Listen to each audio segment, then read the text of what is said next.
نبی مرکز یکجہتی اسلام، افلاک سے اونچا شہلالاک کا ہے نام، ہے ذات نبی مرکز یکجہتی اسلام، افلاک سے اونچا شہلالاک کا ہے نام۔ اعوذ باللہ من الشیطان الرجیم، بسم اللہ الرحمن الرحیم،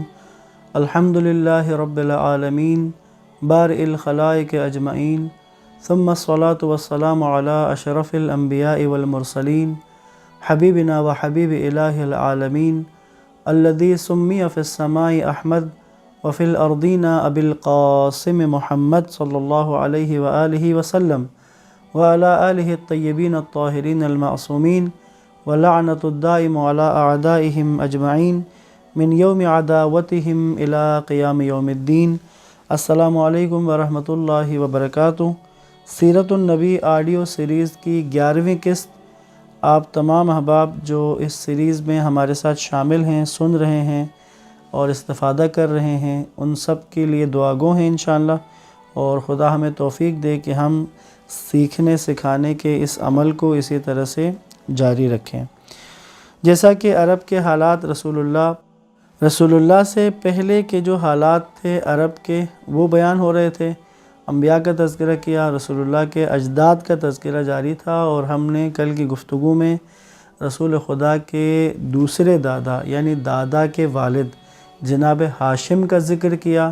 جن ہی کے نام پر بنی ہاشم مشہور ہیں، اولاد ہاشم شہرت رکھتے ہیں۔ تو اب جو رسول اللہ کے دادا کا آج تذکرہ کروں گا، جناب عبد المطلب، جن کے بارے میں کل عرض کیا تھا، ان کا نام شیبہ تھا، اور ان کے چچا مطلب تھے جناب ہاشم کے بھائی، انہی کی نسبت سے ان کو عبد المطلب کہا گیا۔ کل تفصیل سے یہ بیان کیا تھا، اور آج حضرت عبد المطلب کے حوالے سے ہم تفصیل سے بات کریں گے۔ جناب عبد المطلب جناب ہاشم کے فرزند حضور صلی اللہ علیہ وآلہ وسلم کے دادا اور قریش کے رئیس تھے۔ آپ کی اجتماعی زندگی میں بہت سے حساس اور روشن مقامات موجود ہیں، اور چونکہ ان کی سرداری کے زمانے کے واقعات تاریخ اسلام سے قریبی تعلق رکھتے ہیں، کیونکہ ان کا تذکرہ زیادہ ہوتا ہے، اسی لیے ان کے بارے میں ہم کچھ واقعات اور کچھ باتوں کو عرض کریں گے، اور اس میں کچھ ان کی جو اس عنوان سے کہ جناب عبد المطلب کی جو فضیلت یا ان کی اہمیت زیادہ ہے اور بیان بھی ہوتی ہے، اس حوالے سے تھوڑے سے ہی چند باتیں عرض کرتا ہوں۔ اس میں شک نہیں کہ کوئی کتنی بھی قوی روح کا مالک کیوں نہ ہو، ماحول سے متاثر ہوئے بغیر نہیں رہتا۔ معاشرے کی عادات کی تاثیر سے طرز فکر میں تبدیلی آ ہی جاتی ہے، لیکن کبھی کبھار ایسے افراد بھی ضرور پیدا ہوتے ہیں جو ماحول کے سامنے پوری شہامت اور شجاعت کے ساتھ کھڑے رہتے ہیں، اور اپنے آپ کو ماحول کی ہر قسم کی آلودگیوں سے محفوظ رکھتے ہیں۔ ہماری گفتگو کا یہ کردار، یہ شخصیت اس گروہ کے افراد کا ایک کامل فرد ہے، جس کی زندگی کے روشن صفحات اس بات کے گواہ ہیں۔ ظاہر ہے کہ اگر ایک شخص 80 سال ایک ایسے ماحول میں زندگی بسر کرے جو بت پرستی، شراب نوشی، سود خوری، آدم کشی اور بدکاری میں گھرا ہوا ہو، لیکن اس کے باوجود اپنی ساری عمر میں کبھی شراب کو منہ تک نہ لگائے، اور لوگوں کو ان تمام برائیوں سے روکے، اور محارم سے شادی رچانے اور بے لباس ہو کر کعبے کا طواف کرنے کے بارے میں پوری شدت سے مخالفت کرے، منع کرے، اور اپنے عہد و پیمان پر عمل کرنے کے لیے آخری سانسوں تک اصرار کرے، تو ایسا انسان دوسروں کے لیے یقیناً ایک کامل نمونہ ہوگا، اور ایسے انسان یقیناً کم پائے جاتے ہیں۔ بس ایسی ہی شخصیت کے کائنات کے عظیم رہبر نبی اکرم صلی اللہ علیہ وآلہ وسلم کا نور جن کے وجود مبارک میں رکھ دیا گیا ہو، ضروری ہے کہ ایک ایسا صاحب کردار انسان ہو جو ہر برائی سے پاک ہو۔ ان کے واقعات حکمت آمیز ہیں، اور ان کے ارشادات ایسے ہیں کہ جن میں حکمت ہے، اور ان سے یہ سمجھ آتی ہے کہ آپ اس تاریک ماحول کے اندر، جو مکہ کا وہ تاریک ماحول تھا، اس کے اندر ان لوگوں میں سے تھے جو توحید پرست اور قیامت کا اعتقاد رکھنے والے تھے۔ جناب عبد المطلب ہمیشہ کہتے تھے کہ ظالم انسان اس دنیا میں اپنے کیے کی سزا ضرور چکھے گا، اور اگر اتفاقاً اس کی زندگی ختم ہو جائے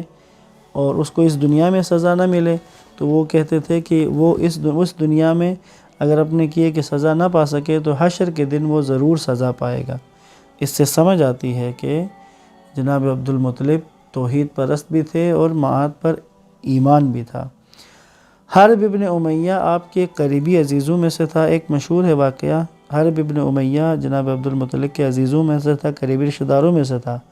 اور قریش کی جانی پہچانی اور بڑی شخصیات میں سے ایک سمجھا جاتا تھا۔ کہتے ہیں حرب ابن امیہ کے پڑوس میں ایک یہودی رہتا تھا۔ وہ یہودی تہامہ کے بازار میں ایک مرتبہ اتفاقاً جب حرب ابن امیہ سے سخت انداز میں پیش آیا تو دونوں کے درمیان تلخ کلامی ہو گئی، تو تکرار سے نوبت یہاں تک پہنچی کہ لڑائی ہو گئی، اور اس کے نتیجے میں وہ یہودی حرب کے اشارے سے مار ڈالا گیا۔ جناب عبد المطلب کو جب اس واقعے کا علم ہوا تو آپ نے اپنے اس قریبی رشتہ دار سے حرب ابن امیہ سے تعلقات توڑ لیے، اور پھر ان کی کوشش یہ رہی کہ یہودی کا خون بہا حرب سے وصول کر کے اس کے ورثاء کو حوالے کریں۔ یہ مختصر سی داستان جناب عبد المطلب کی عدل سے محبت، عدالت سے محبت اور ضعیفوں اور کمزوروں کی مدد اور ان کی داد رسی کے جذبے کو نمایاں کرتا ہے یہ واقعہ۔ ایک اور اہم واقعہ جناب عبد المطلب کی زندگی کا ایک اہم واقعہ وہ زمزم کی کھدائی کا ہے۔ جب سے زمزم ظاہر ہوا تھا، حضرت اسماعیل علیہ السلام کے پاؤں رگڑنے سے زمزم نکلا تھا، تب سے لے کر لوگ یہاں اس پر آباد تھے۔ جیسا کہ سب سے پہلے جو قبیلہ آیا تھا وہ بنی جرہم تھے، تو جرہم کے لوگ اس کے گرد جمع ہو گئے، جو ایک طویل مدت تک مکہ پر حاکم رہے اور اس کے پانی سے بہرہ مند رہے۔ لیکن مکہ میں تجارت کے رواج اور ان بنی جرہم کی بے روی سے نوبت یہاں تک پہنچی کہ زمزم کا پانی خشک ہو گیا۔ یہ بھی ذکر کیا گیا ہے چونکہ جرہم کے لوگ قبیلہ خزاعہ کی جانب سے خطرے میں تھے، اس لیے مجبوراً ترک وطن کر گئے۔ جرہم کے رئیس مداز بن عمر نے جب یہ یقین کر لیا کہ جلد ہی حالات گرفت سے نکل جائیں گے اور اس کی حکومت دشمنوں کے حملوں سے سرنگوں ہو جائے گی، تو اس نے حکم دے دیا کہ وہ طلائی ہرن اور کچھ قیمتی تلواریں جو کعبے کے ہدیے کے طور پر لائی گئی تھیں، انہیں چاہے زمزم کے واسطے میں رکھ کر اچھی طرح بھر دیا جائے، اس طرح کے دشمن اسے پیدا نہ کر سکے، تاکہ اگر وہ دوبارہ اپنے ملک و حکومت کو حاصل کر لیں تو اس خزانے سے استفادہ کریں۔ کچھ عرصے بعد خزاعہ کے حملے شروع ہو گئے اور جرہم کے لوگوں نے اور جناب اسماعیل علیہ السلام کی اولاد میں سے بہت سارے افراد نے مجبوراً مکہ کی سرزمین کو خیرباد کر دیا اور یمن کی جانب ہجرت کر گئے، اور کہتے ہیں پھر ان میں سے کوئی پلٹ کر واپس مکہ نہیں آیا۔ اس کے بعد مکہ کی حکومت قبیلہ خزاعہ کے ہاتھ آ گئی، حتیٰ کہ جناب قصی بن قلاب جو رسول اللہ کے چوتھے دادا تھے، ان کے ذریعے قریش کا ستارہ اقبال طلوع ہوا، اور پھر کچھ عرصہ گزرنے کے بعد جب زمام امور اور مکہ کی ریاست اور مکہ کی سرداری جناب عبد المطلب کے ہاتھ میں پہنچی تو آپ نے دوبارہ زمزم کا کنواں کھودنے کا ارادہ کیا۔ اب لیکن چونکہ معلوم نہ تھا کہ زمزم کا کنواں کس جگہ پر ہے، یعنی جگہ کا تعین نہیں تھا، اس لیے انہوں نے پھر بہت سے زیادہ جد و جہد کی اور اس کے بعد اس کے صحیح مقام کا تعین کیا اور اپنے بیٹے حارث کے ساتھ کنویں کی کھدائی کے اسباب فراہم کرنے کا عزم کیا۔ یعنی جس وقت جرہم یہاں سے جا رہے تھے تو کعبے میں ایک سونے کا ہرن تھا، اور اس ہرن کو انہوں نے وہاں پر کچھ تلواریں تھیں، سونے کی تلواریں، ان کو انہوں نے زمزم میں ڈال کے زمزم کو بند کر دیا تھا۔ یعنی ایک روایت تھی نا کہ وہ نافرمانی اور اعمال کی وجہ سے خشک ہو گیا تھا، اور ایک یہ واقعہ جو عرض کیا کہ انہوں نے یہاں سے ہجرت کرنی تھی تو اس کو بند کر دیا تھا۔ اب حضرت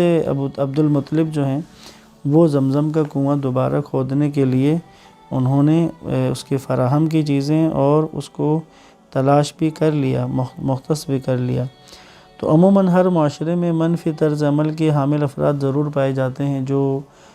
ہر تعمیری کام میں رکاوٹ پیدا کرنے کے لیے ہمیشہ کسی بہانے کی تلاش میں رہتے ہیں۔ اسی وجہ سے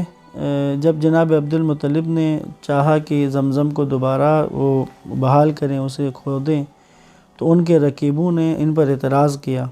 اور وہ اصل میں چاہ رہے تھے کہ اگر زمزم کو بھی انہوں نے نکالا اور پانی کو دستیاب کروا دیا مکہ میں، تو پھر ان کی اہمیت اور ان کی شہرت بڑھ جائے گی، تو وہ مخالفت کرنے لگے، اور پھر وہ چاہتے تھے کہ اس کام میں شریک ہو جائیں۔ پہلے تو خیر مخالفت کر رہے تھے کنواں کھودنے کی ہی، لیکن جب حضرت عبد المطلب نے آمادگی کر لی اور کنویں کی شناخت بھی کر لی کہ اسی جگہ پہ ہونا چاہیے، اور اس کے بعد اس کی کھدائی کا جب آغاز کیا، اس وقت وہ پھر چاہ رہے تھے کہ وہ بھی شامل ہو جائیں، تو حضرت عبد المطلب نے بعض وجوہات کی بنا پر ان کے اس مطالبے کو تسلیم نہ کیا، چونکہ آپ چاہتے تھے کہ اس کو تنہا انجام دیں اور اس کے پانی کو مفت سب کے لیے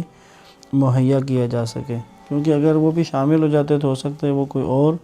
اگر یہ کنواں نکلتا اور زمزم بحال ہو جاتا تو ہو سکتا ہے کہ وہ اس کے لیے کوئی قیمت وغیرہ کا تعین کر لیتے۔ کہتے ہیں کہ ان کی مخالفت بڑھ گئی اور وہ اس کو کرنے نہیں دے رہے تھے، تو ایک شدید رد عمل کا سامنا جب کرنا پڑا تو پھر انہوں نے آپس میں طے کیا کہ ہم اس مسئلے کے لیے عرب کے داناؤں میں سے کسی ایک کے پاس جا کر اس کا فیصلہ کروائیں کہ کنواں جو کھودا جائے زمزم کا، کیا جناب عبد المطلب ہی اس کو کھودیں یا باقی لوگ بھی شامل ہوں۔ تو ایک واقعہ جو تاریخ میں بیان ہوا ہے، دلچسپ ہے، عرض کر رہا ہوں۔ کہتے ہیں کہ طے ہوا کہ جا کر ان عرب کے داناؤں میں سے کسی ایک کے پاس جا کر اس کا فیصلہ کروائیں گے، تو پھر جناب عبد المطلب اور جو آپ کے رقیب تھے اس کام میں، وہ بھی آئے اور رخت سفر باندھا اور چل پڑے، اور کہتے ہیں حجاز و شام کے درمیان کے بے آب و گیا صحراؤں کو عبور کرتے ہوئے جا رہے تھے کہ ایک جگہ ان کے پاس جو پانی کا ذخیرہ تھا جس کو لے کے یہ لوگ چلے تھے وہ ختم ہو گیا، اور شدید پیاس نے ان کو جکڑ لیا، پیاس کی شدت سے یہ بے تاب ہونے لگے، اور جس وقت ان کو بالکل اس بات کا یقین ہو گیا کہ اب پانی کا میسر ہونا ممکن نہیں ہے، اور یہ جاں بلب ہوئے لگا کہ زندگی کی آخری گھڑیاں آن پہنچی ہیں، تو اپنے موت کے بعد دفن وغیرہ کے بارے میں پریشان ہو گئے کہ صحرا میں اگر مر گئے اور ہمارے جنازے اسی طرح پڑے رہے تو پھر تو درندے نوچ لیں گے۔ تو کہتے ہیں کہ اس وقت جناب عبد المطلب نے رائے دی